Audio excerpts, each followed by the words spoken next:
Progression-free survival is not the endpoint that clinically is the most meaningful to patients. Progression-free survival usually means that the scans look prettier for a bit longer.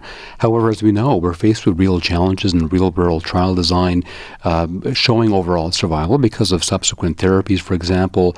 So it's very difficult to show overall survival in standard trial designs. So we have come to accept PFS as a meaningful endpoint.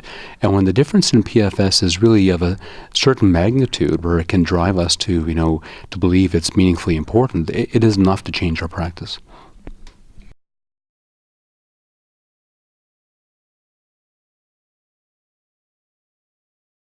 This is an important point. Many oncologists historically would tell patients, based on the median difference in survival or PFS, that if you take this drug or that drug, it'll buy you an extra, month or 0.1 of a month.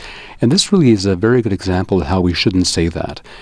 The median difference in PFS is really a statistical mathematical number, but we really have to look at the overall shape of the curve and the hazard ratio to really get a good feeling for how they really do comparatively. I like using, for example, the landmark analyses where you look at the 1-year PFS, the 18-month PFS, to really tell a patient in plain English, at this point in time, your chance of being progression-free is this much better. It makes more intuitive sense to patients than saying the median is so much longer. As we see drugs now, too, where we see a tail on the curve or separation later in the curve than we used to see, especially with immune checkpoint inhibitors, we really have to get away from looking at the median.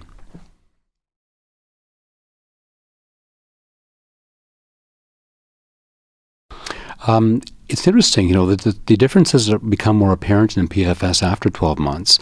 That is not unexpected, but it's hard to explain, biologically why, if one drug is better than the other, why it would take 12 months to see that. However, the results are what they are, and I think they confirm our suspicion earlier that a more potent, irreversible inhibitor might be better.